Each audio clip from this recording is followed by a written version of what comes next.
My name is Nikolai DePippa, and I'm the director of the public programs here, and Dean Rutherford sends his regards. Come on, guys, there's seats up here. Come on. Sends regards couldn't make it today, and this is another one of those programs that we can kind of illustrate the connection that the public programs has with the rest of the school, and that the person that suggested and is going to introduce the speaker tonight was able to do one of the 3 projects that we do at the school here with this organization, and now we have another student that will be going over abroad this summer, so it just kind of continues that partnership that we formed. To introduce is Andy Lewis, a native of Orlando, Florida, and a University of Florida grad. He did his international service project with Building Tomorrow, his capstone with the Public Education Foundation here in Little Rock, and after graduation in May, he'll be going to DC for a fellowship with Education Pioneers. So please welcome Andy Lewis. Thank you, Nikolai. So, when the sun rises across Sub-Saharan Africa tomorrow morning, millions of children will wake up without the means to attend school. According to UNESCO, in 2009, there were 35 million children in that part of the world who do not attend school, either for an inability to pay school fees or because no school facilities exist near their homes. In Uganda, the need for better access to education is even more pressing. Roughly half of its entire population is under the age of 15, also according to UNESCO. And while the advent of universal primary education has been a blessing to millions of Ugandan students by creating access to schools, the quality of the education that they receive is oftentimes lacking. Tonight I'm honored to introduce 2 men whose work is changing the life prospects for thousands of these children in Uganda. George Srour. I've known him for almost a year now and just had to ask Joseph how to pronounce his name. And Joseph Kalisa. Their organization, Building Tomorrow, directly addresses the issues of access to quality education by constructing schools in villages across rural Uganda. Building Tomorrow's unique model of school construction involves and empowers the community at every level, from the selection of the site to the laying of the last brick. In exchange for the materials and technical expertise, each Building Tomorrow community rallies its citizens to help build the school, and everybody who can contribute to the construction does his or her own part. In this way, the school building is constructed not just for the community, but with the community and by the community. Through this community building process, the new school becomes a space that everyone embraces. Each Building Tomorrow Academy is a 10-room facility that can accommodate up to 325 students in the equivalent of 1st through 8th grades, with classrooms, a playing field, cooking facilities, and toilets. These academies are vibrant and thriving learning communities led by incredibly talented head teachers and teachers. Today, Building Tomorrow operates 8 academies, serving about 2,600 students. Another 5 academies are under construction, and 8 more community schools are slated for construction in the coming years. This past September, Building Tomorrow attended the Clinton Global Initiative and announced an ambitious plan to construct an additional 50 schools by 2016. This means opportunities for 15,000 Ugandan primary school students to learn in a classroom. This new initiative, called BT 2.0, will also focus heavily upon supporting teachers and increasing the quality of learning within Building Tomorrow academies, which will have nearly 450 teachers when the organization reaches its commitment goal in 2016. I was fortunate to spend last summer in Uganda working alongside Joseph and Building Tomorrow's Ugandan staff, working on a project that focused on improving the quality of teaching and learning. I've actually never seen more talented and dedicated educators in my life. For instance, Madam Jennifer at the Building Tomorrow Academy of Lutisi, a head teacher intent on creating a public school that rivals private schools. One of our students, Patrick, recently passed the primary leaving exam with the highest possible marks, putting him on par with students from the most prestigious private schools. No doubt, Madam Jennifer played a major role in Patrick's success. Orteik Mahmoud, head teacher at Building Tomorrow Academy of Jita, a lifelong educator who, upon hearing of Jita's construction, demanded to the Ministry of Education that he be placed there. Mahmoud and his deputy head teacher, Willie, skillfully run a school that, despite its location a few kilometers away from the closest major road, despite a lack of electricity, power, textbooks, and so many other amenities that we take for granted, runs more effectively than many schools here in the U.S. I'll always be humbled and inspired by the selflessness of those who work at Building Tomorrow Academies, and I'm thankful to Joseph for allowing me to spend 10 weeks as a member of the Building Tomorrow family. Tonight, I'm honored to introduce the two fathers of the Building Tomorrow family. George Srour is the founder and chief dreamer. A graduate of the College of William and Mary, he founded Building Tomorrow after helping to build a school in Kampala through a college project. He saw the need for additional schools outside the city and founded BT in 2006 to make his dream a reality. George is an Echoing Green Fellow, and in 2007, Echoing Green named Building Tomorrow one of the top 20 up-and-coming social change organizations in the world. Joseph Kalisa is Uganda Director of Building Tomorrow. He oversees the organization's daily operations from its office in the capital city of Kampala. He's responsible for organizing the efforts of construction teams, community organizers, engineers, and education support staff at sites spread throughout the country, which is definitely no easy task. He holds a Bachelor of Business and Administration degree and has extensive experience in finance and management. We're quite fortunate to have Joseph with us, given the distances he has traveled from Kampala and around the U.S. In the past few weeks, he and George have been on a cross-country tour since about Easter, visiting Building Tomorrow's college chapters in Virginia, North Carolina, South Carolina, Nebraska, and Indiana. Little Rock is one of their last stops, and it's an honor to have them share their story with us. Ladies and gentlemen, please join me in welcoming Joseph Kalisa Bagambaki and George Srour. Well, that's it. He basically said everything, so we're going to save you the trouble, and we'll just call it quits.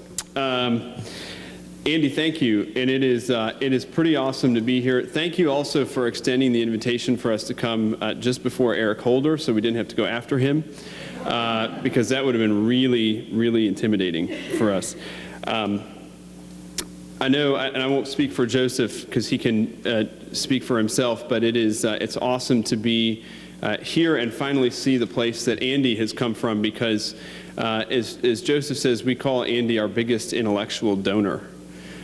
He spent 10 incredible weeks with us last summer and was able to leave some really cool, basically a really cool footprint for us to build our education, quality of education initiative around. And so we're very humbled to be here and to be getting ready to work with Rebecca this coming summer as well on a couple of new initiatives. As Andy mentioned, we are kind of like the band in the commercial that gets up and says, "Hello, Cleveland," and they realize that they're in LA. Because we have had quite a whirlwind of the last 2 weeks. But we are really excited to give you a glimpse into the world of Building Tomorrow. Usually we do a little bit of a tag team, but based on the setup and everything, we're going to do things a little bit differently. So I hope this will go over well. And if it doesn't, feel free to throw something at us or make sure that you get our attention, and we'll change course.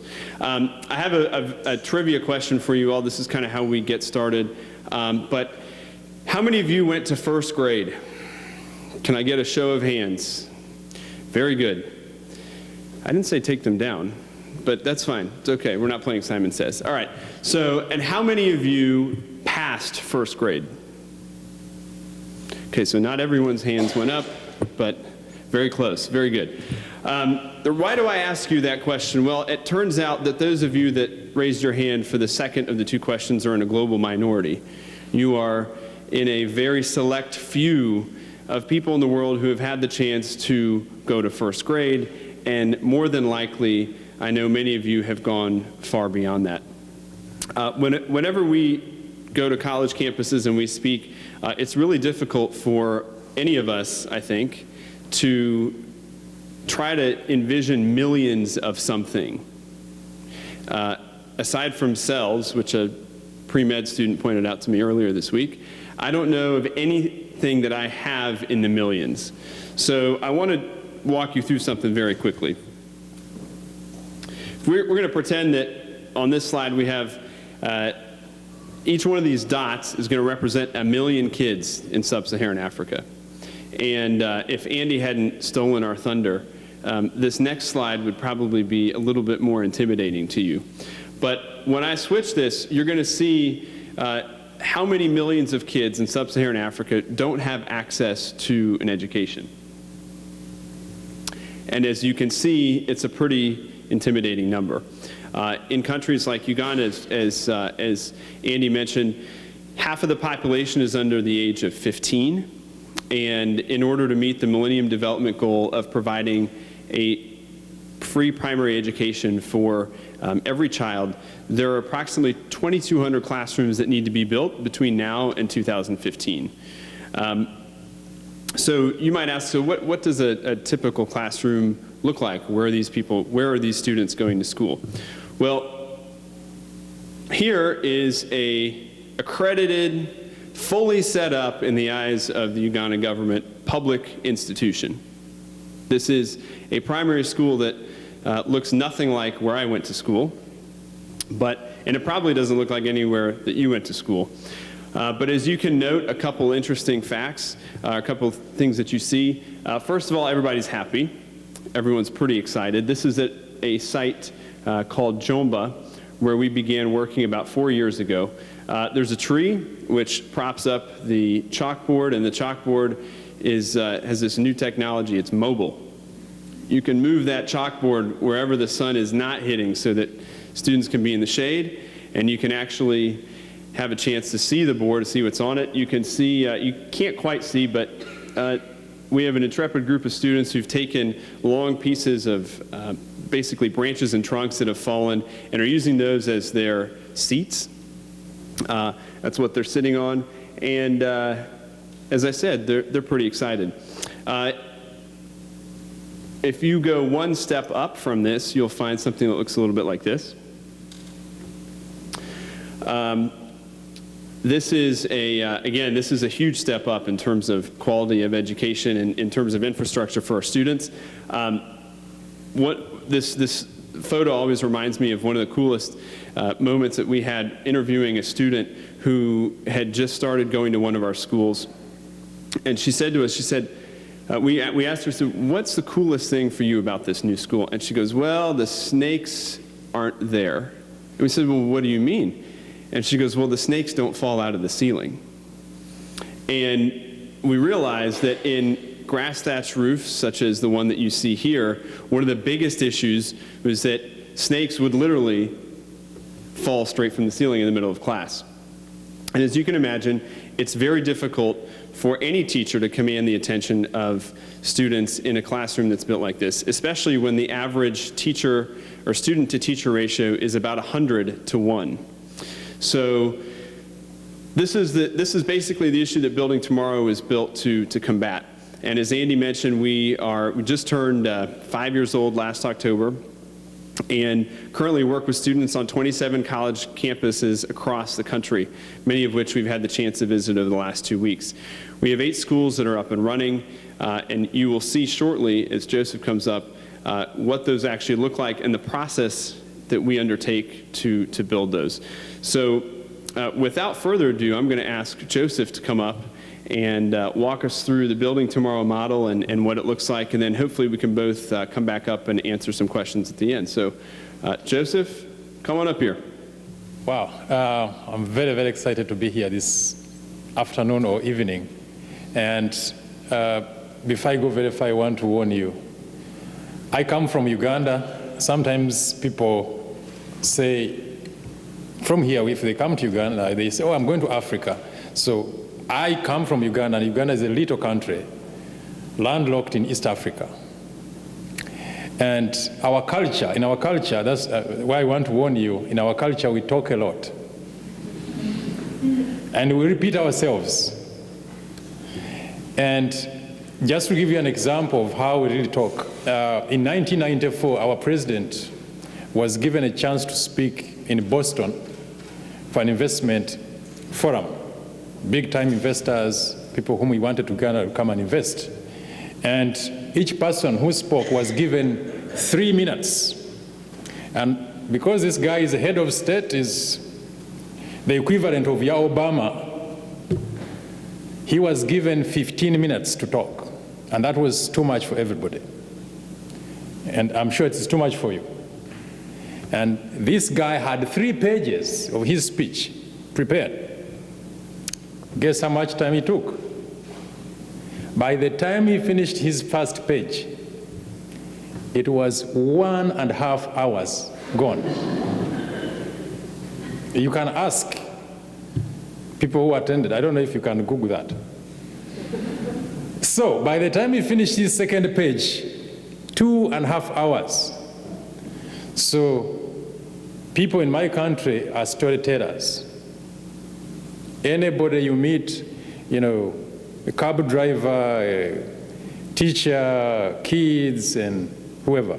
So we talk a lot. And so we sat with George and found out a trick on how to reduce the amount of time I talk. So we decided to talk through pictures.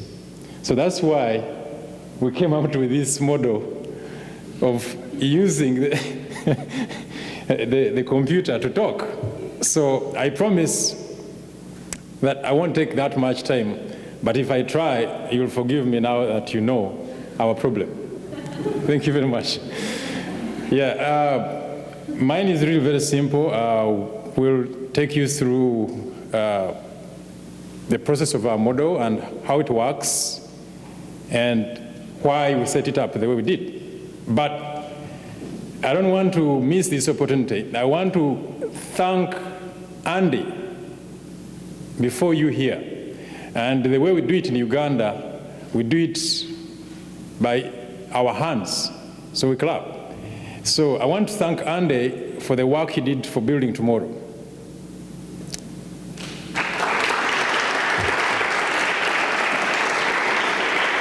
Look at you, look at you. I haven't told you to clap. Andy, there was no, the only term we could use to define him was to take him the best and most important intellectual donor. He helped us set up a system and structure in place to improve the quality of education in all our operating schools. So Andy, on behalf of the so many teachers and kids and many Ugandans and other intellectuals back home, thank you very much. Can we clap for him? Thank you. Thank you very much. Thank you very much. And now you can tell how much we talk. Well, I won't waste much time. I will start by that man. Building Tomorrow, as George told you, by the George is a chief dreamer. I don't know why he never, did you mention your titles?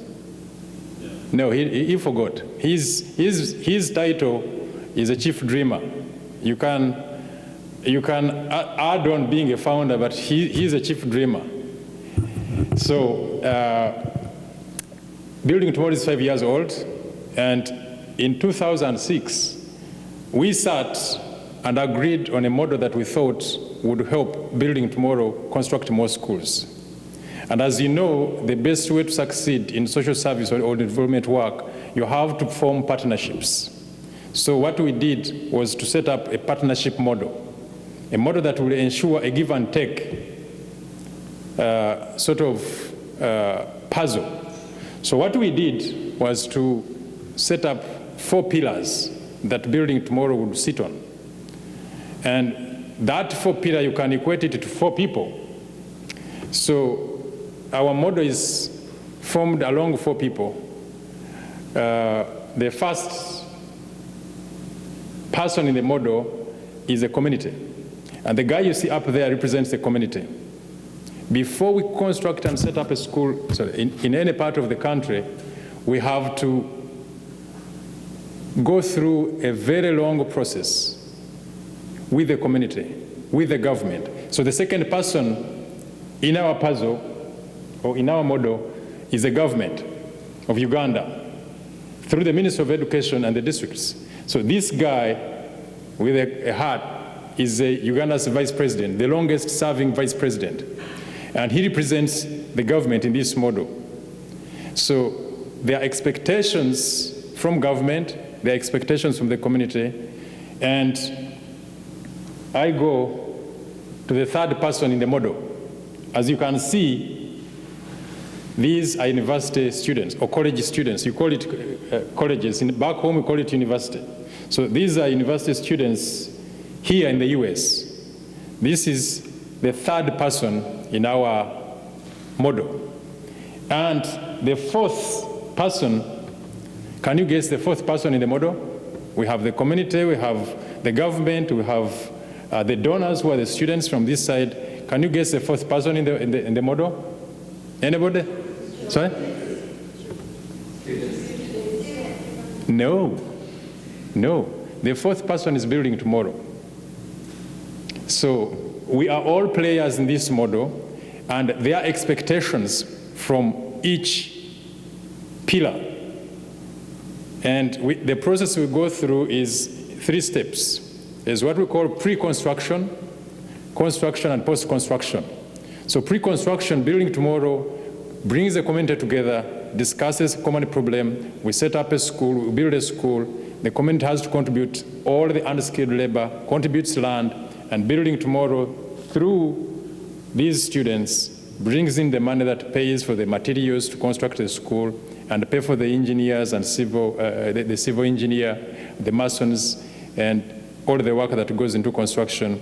And when a school is built and is put in place, we sign an agreement with the government of Uganda through the Ministry of Education to have a budget in place that will pay for the teachers to teach these kids free of charge. So that we think we can build more schools with less money, because the government will ensure the budget that will pay for teachers. We don't pay any coin to these teachers, and each teacher is supposed to have 8 teachers. So it gives us room to go to other areas. As George told you, we are younger a country. More than 50% of the 60 million people are below the age of 18. And we are supposed to be constructing 2,000 classrooms every year.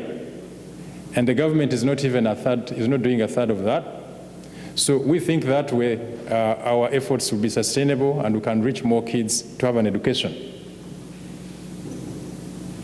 And ladies and gentlemen, the only reason why we have moved from all of these colleges here, and the reason why back home our building tomorrow staff continue to work, and the reason why I'm here standing in front of you in this very unique and very prestigious university or college, as you call it, are those kids.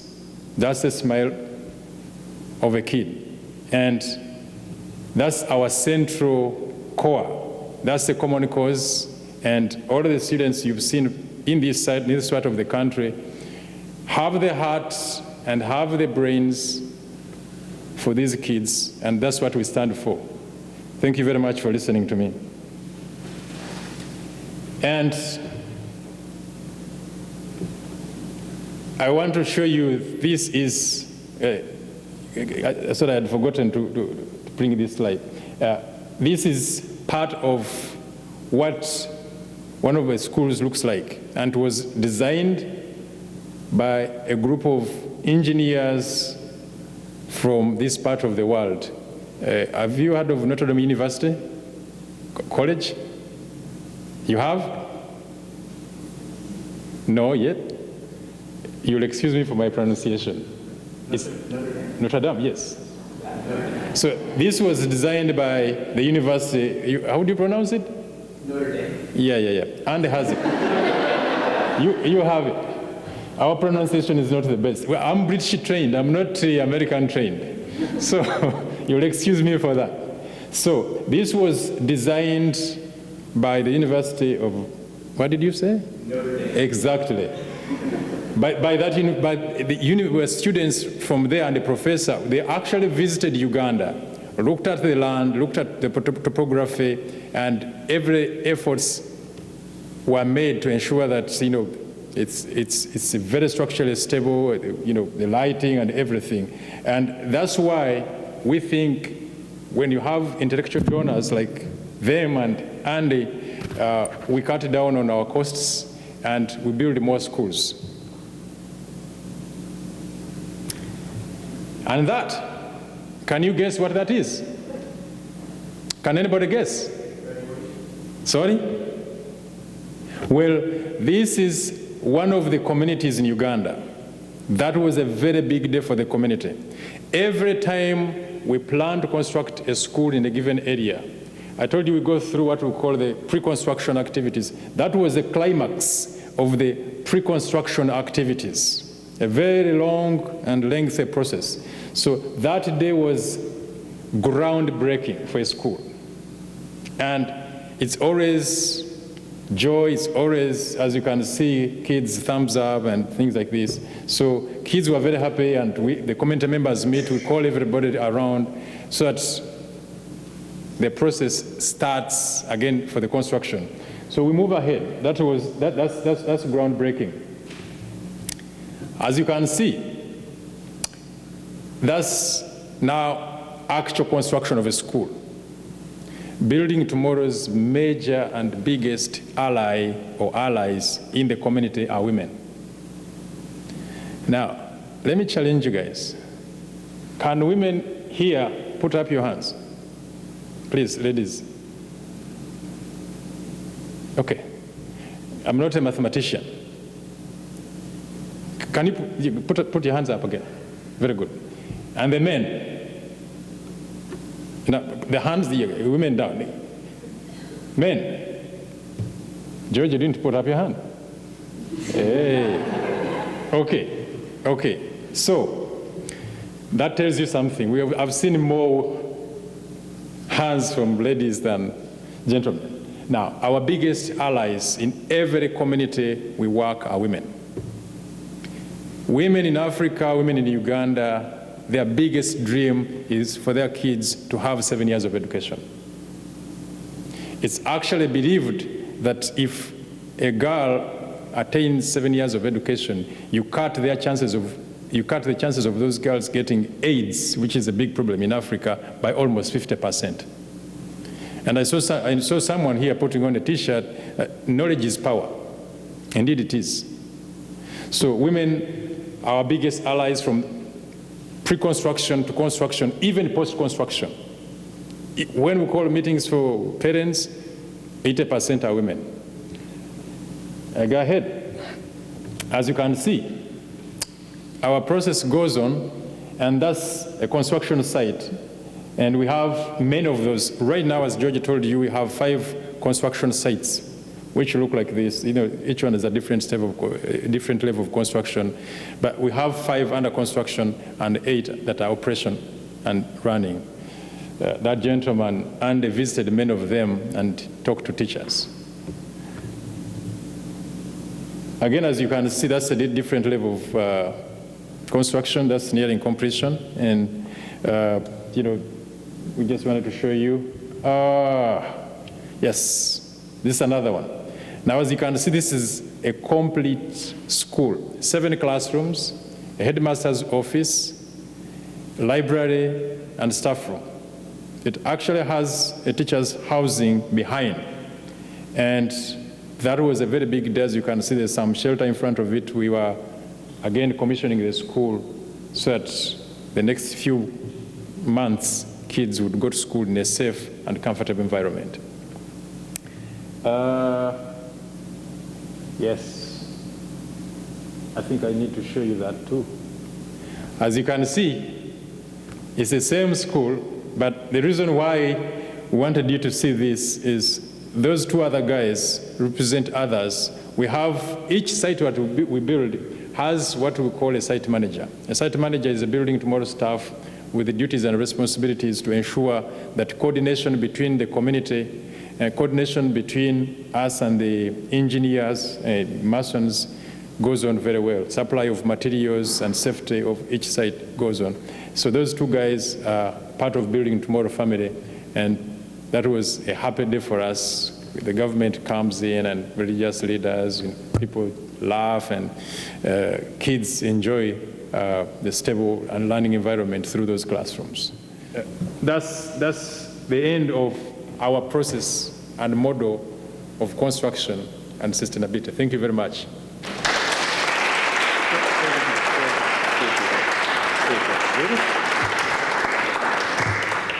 That's really impressive, Joseph. Looking at my watch. Good work. So one of the things also that I wanted to highlight and mention to you is Andy talked about, we were very excited to be part of the Clinton Global Initiative annual meeting last September, where we made a commitment to construct 60 total schools by 2016. And we're really excited by the challenge that puts on us. As we've explained, a lot of basically all of our campus chapters are funding the construction of a school or several classrooms inside of a school. And so what the goal represents really is a growth in the number of campus chapters that we work with all across the country, and a rollout of a new program that we're working on called Sit for Good, which basically simulates life in a sub-Saharan African classroom for elementary school students, just to give them a true service learning experience so they begin to understand what it's like to sit on the floor and have no electricity, and all the kind of amenities that we take for granted here when we go to school.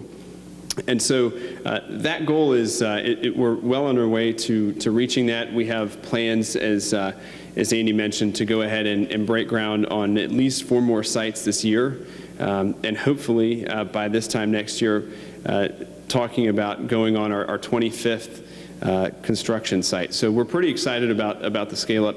And the other thing that I'll mention too is that the model that one thing that I don't think we mentioned is that each community that we work with provides 20,000 hours of labor to make one of these schools happen.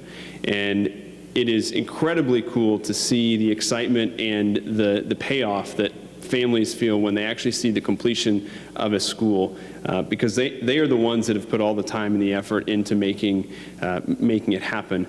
And so we're very excited about not only continuing to hone and get better at what we do. Joseph showed you the architectural drawings that were done by students at Notre Dame.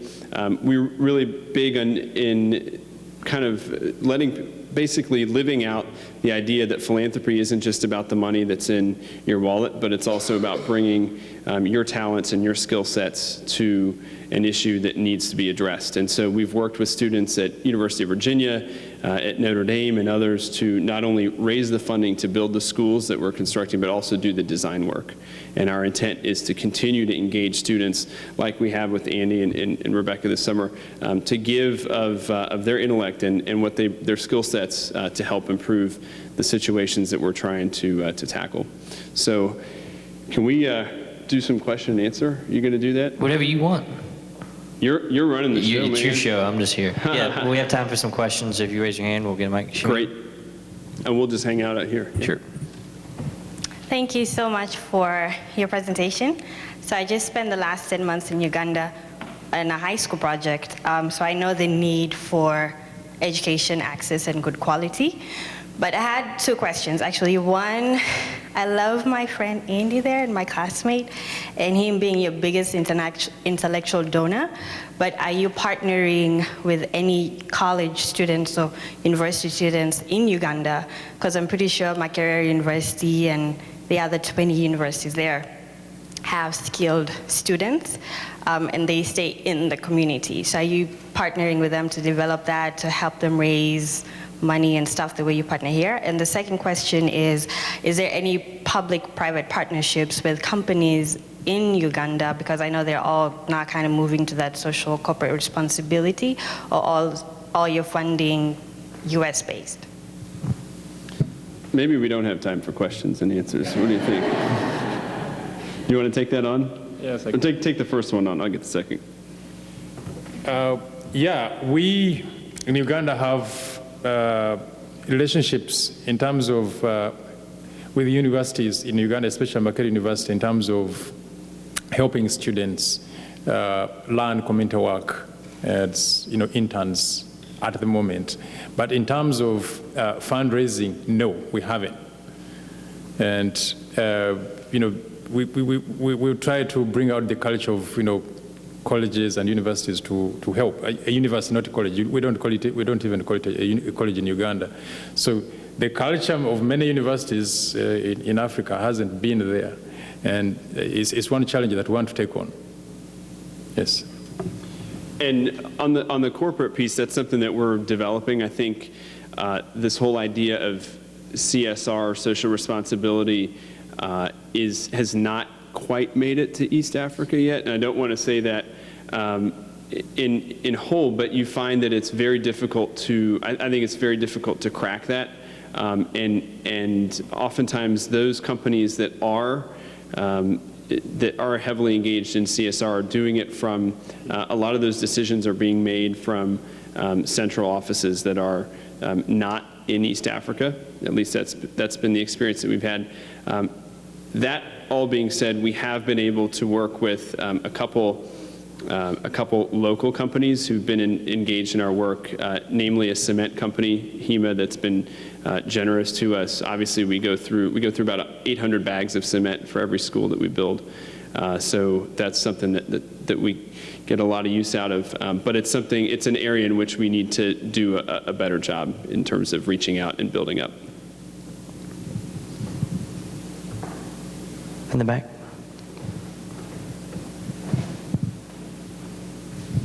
Hi, thank you for being here. I'm a Clinton School student as well. My name's Erin. I wanted to ask about teachers, and these are public schools, correct? So do you play any role in who ends up teaching there and the kind of training they get or have, and what's the student-teacher ratio like, those sorts of things? Yeah, thank you very much. That's a very technical question. Are you an attorney? Yeah. Oh, okay. Because the reason I ask is before we set up any school anywhere in Uganda, pre-construction activities, we have to engage and involve the government through the Ministry of Education. And before a school is built in an area, we do a needs assessment, and the government has to put a tick as that area requiring school infrastructure. And pre-construction, again, we do have a memorandum of understanding, an agreement written whereby the government commits itself to pay for the teachers and not to pay for 1 year, forever. 2, in that agreement, we have a clause where Building Tomorrow vetoes who is to be deployed in which school. So we can veto any head teacher, I don't know how you call them, principals? Mm-hmm. Yes, we veto any principal of our school because the first most important person at each of the school is a head teacher who comes with a well-motivated training staff, or trained staff.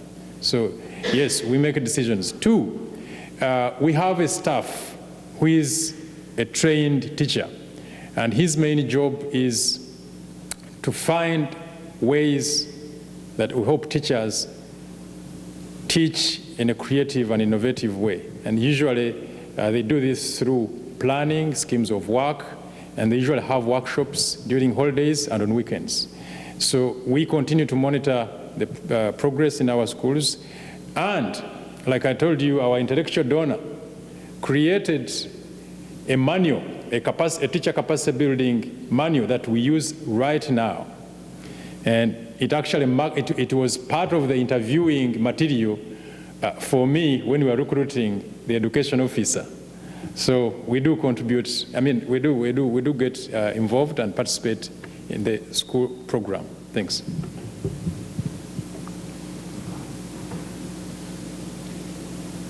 Thank you very much. I'm wondering if you could talk a little bit about the impetus for launching the organization, and then a little bit about how you select communities in Uganda for building sites.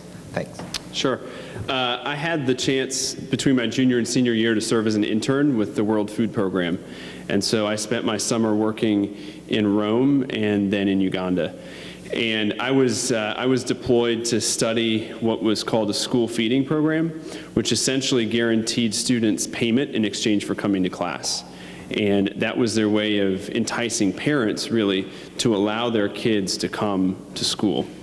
And also, I think on a twice monthly basis, the families would actually get rations for meals at home. So it was a very effective program. And as I was going through one of the schools that was receiving this funding, I realized something was amiss.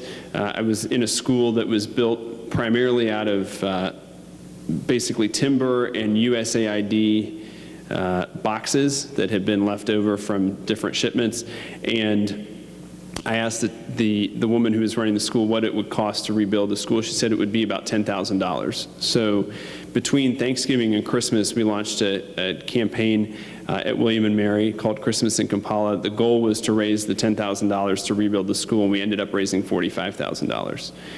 And so the second semester senior in me that was headed straight back to his parents' house thought, I wonder if we can actually make something out of this and continue to do this because it was so popular in this one case. And so Building Tomorrow is really an extension of that experience.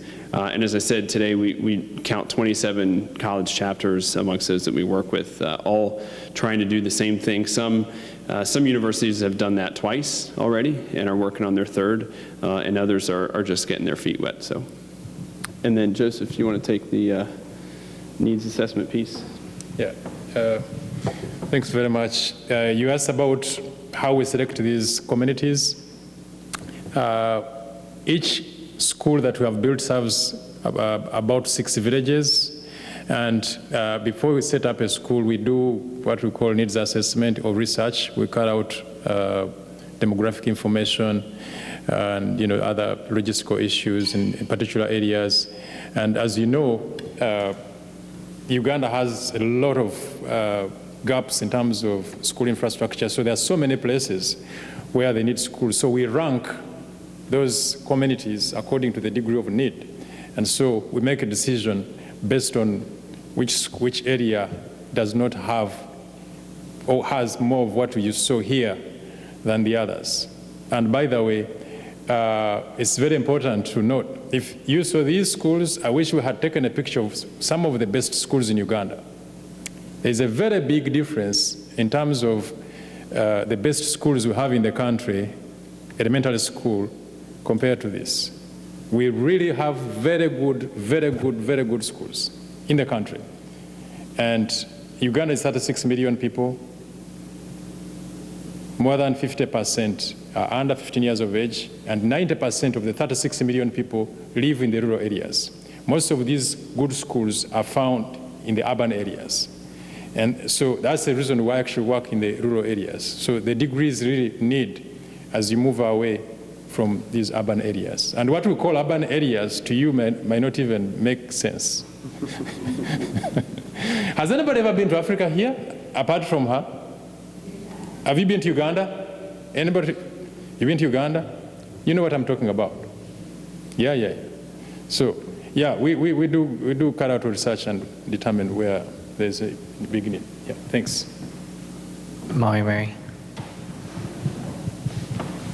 Good evening, I'm Molly, a graduate here from the Clinton School. Thank you for being here. My question is, knowing so many other factors that affect children in Sub-Saharan Africa being able to go to school, nutrition, water, transportation, healthcare, health, what's going on at home, how do you find yourself not wanting to go after, everything to, remove all those barriers, or do you find yourself partnering with other service organizations, or, just because you have the building, there's still other challenges for kids being able to come to school. So how do you address that? So I would just say, I'm going to take this. I would just say that that's probably the hardest part of this job.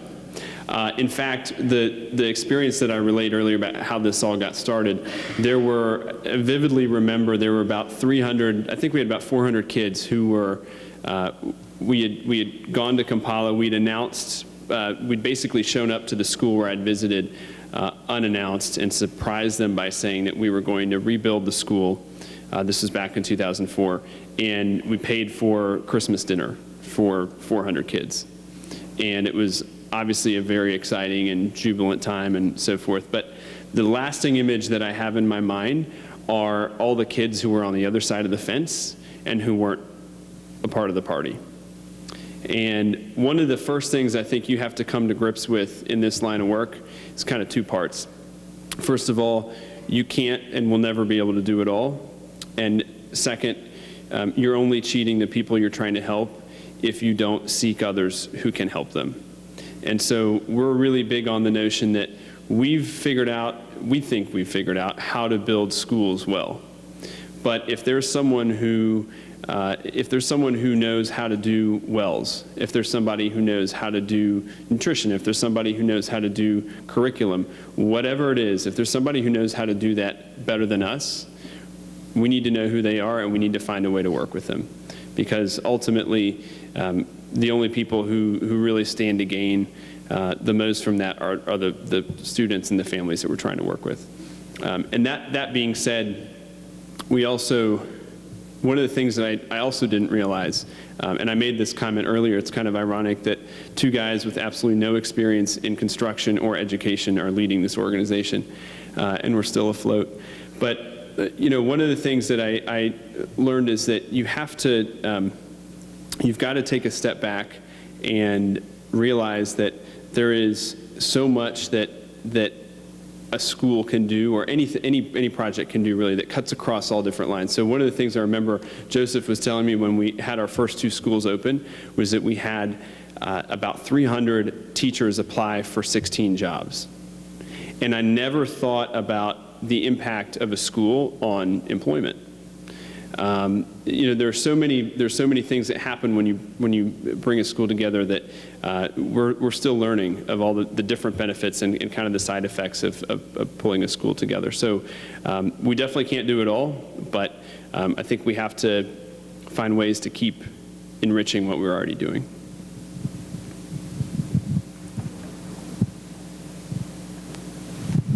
Hi, my name is Sydney Shearer, and I'm a student here at the Clinton School.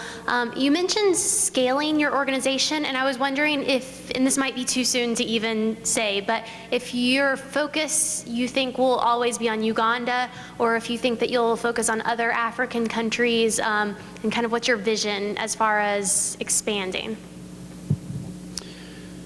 Well, I would say that we would, I hope that someday we get run out of a job. But with countries like South Sudan, where 1.9% of their population finishes elementary school, there's a lot of work that's got to be done. And I think we as an organization are open and excited about the prospects of being able to scale, knowing that because of all the stakeholders in our model, we're going to have to do that at a point at which we feel like we can reliably work with host governments that would be willing to have us. Anyone else? Kathy?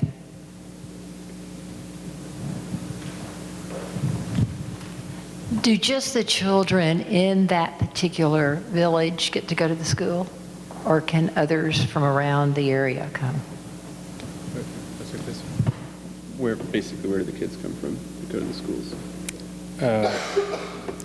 The kids come from, these little small families, and whoever has been in Africa knows the kind of communal living, their homes, and some of the kids in our schools come from parents who are typically poor, and by the way, close to 40% of the 36 million people in Uganda live on less than $1 a day.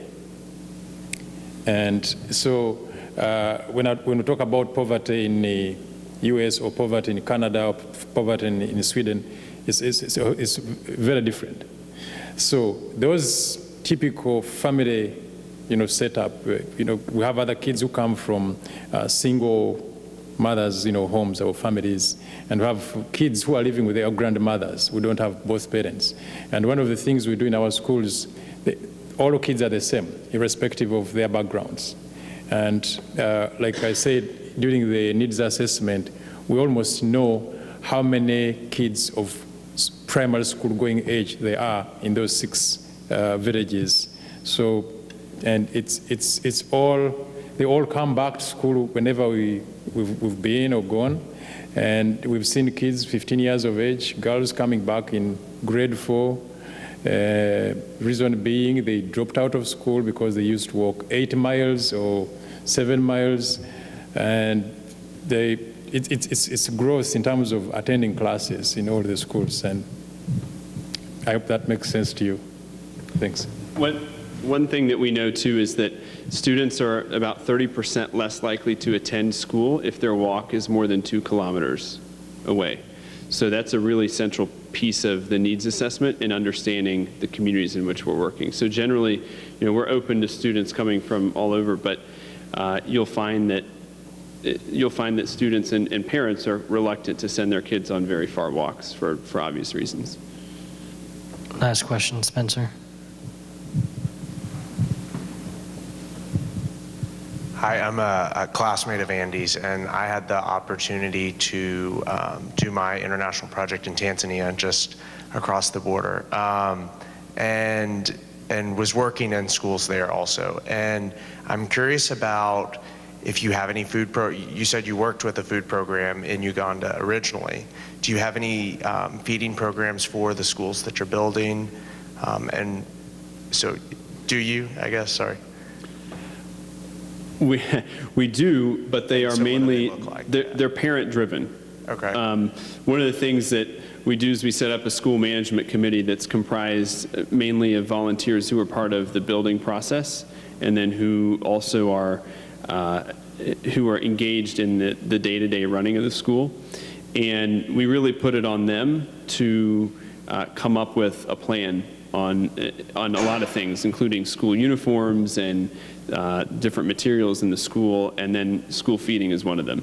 And so we basically try and provide the infrastructure for those basically equivalents of like a parent-teacher association or something of the sort to make this, to be able to host that, to do that.